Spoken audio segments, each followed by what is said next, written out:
Anyway, welcome back to the Power Hour. Thank you for joining us. We're going to be talking to Bob Chapman today about the status of this country and do we have any money left? Bob Chapman, who is the writer of the newsletter, The International Forecaster, which you can get a gratuitous copy. That means the first one is free, complimentary copy, by calling 877-479-8178 or go to theinternationalforecaster.com. Thank you, Bob Chapman, for joining us again today.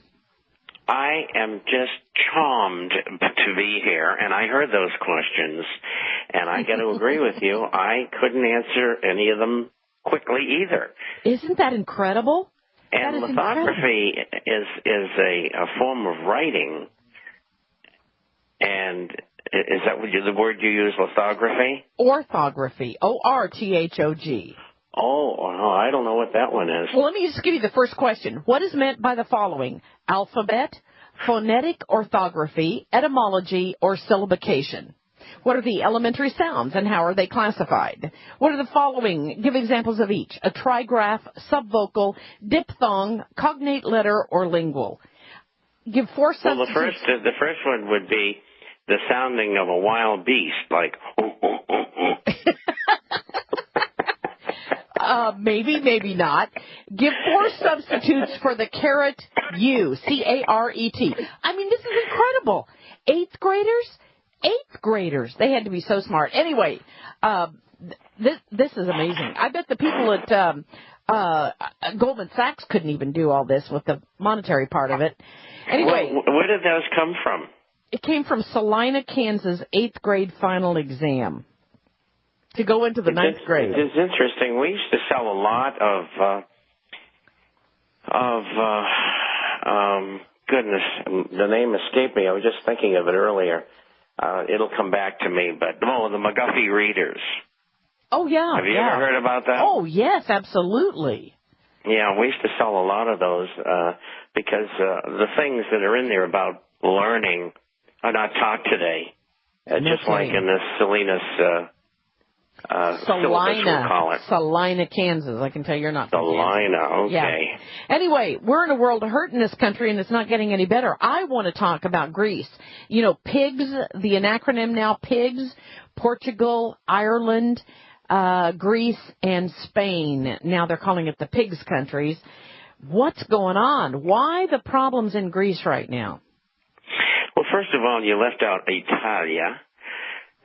There's two pigs in there. That's I. P-I-I-G-S, okay? Yeah. But anyway, first of all, when the Eurozone was started, they all fudged their figures.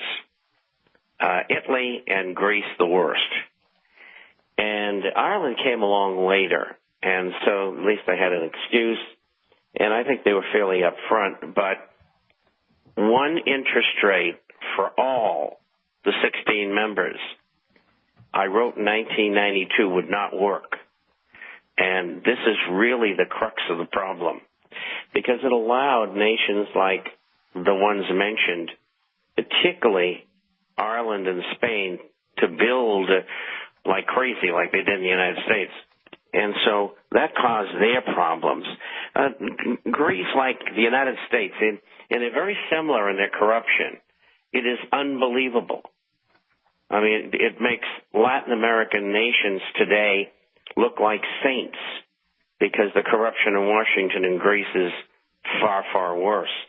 Mm-hmm. And they've known about this Greece thing for a long time, 2, 3, 4, 5 years. And they knew, as I said, they fudged the figures going in.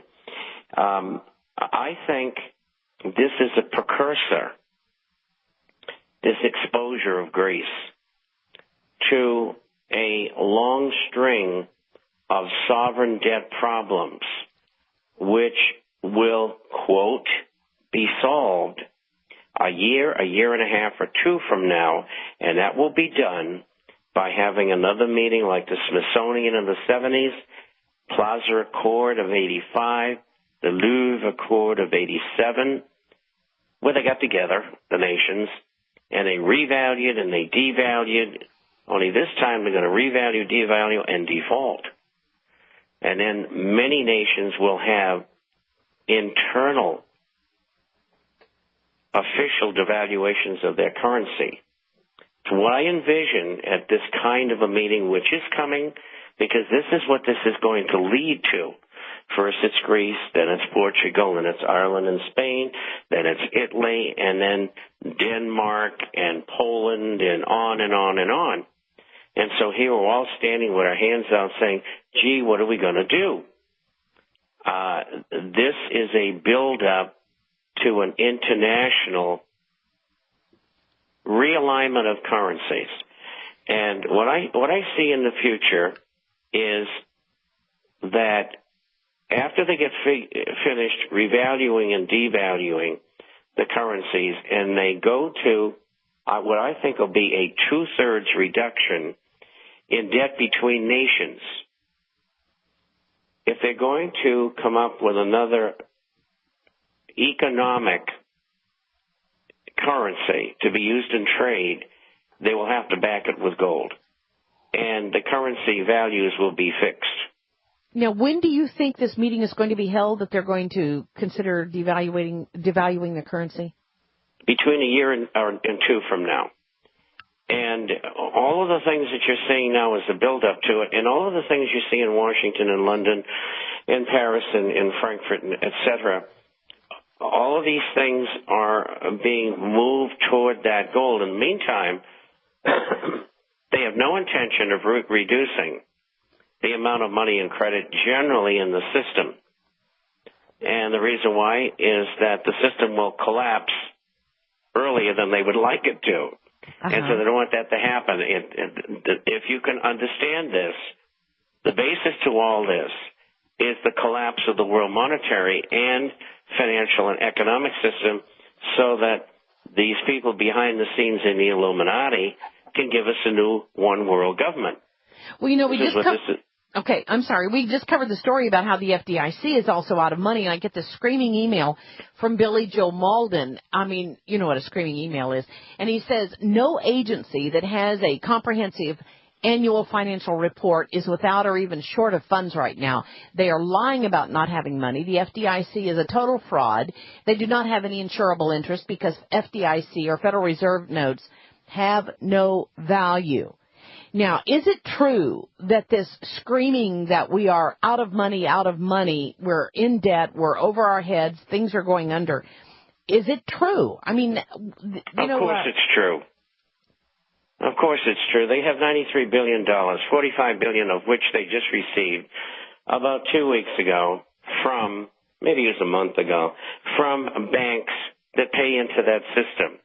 Now, the reason they got the $45 billion is that the banks paid 3 years' dues ahead of time. Okay, so they're not going to have any more income. That had to be a huge amount of money. And so when the $93 billion is gone, what they do is they have a line of credit of $500 billion with the federal government if the government chooses to allow them to use that. And if they do, then it'll be $593 billion.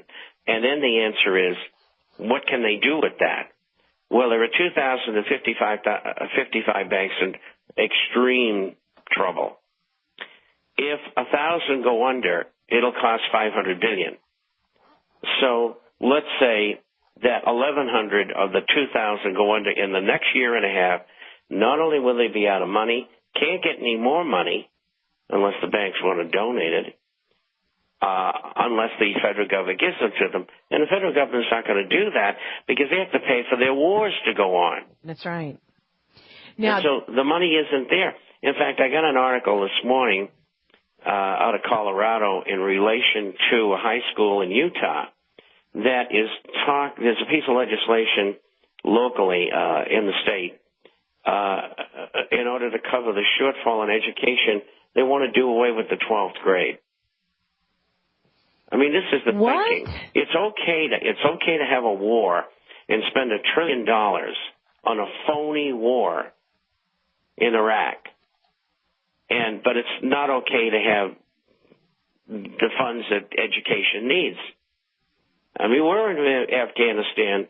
The major reason, and there are others, but the major reason is $300 billion a year in heroin, which is being run by MI6 and CIA. And anybody who doesn't see that is dumber than a stone. But getting back to the FDIC, that's the status. And I've heard this canard over and over again, that there's money here, money there.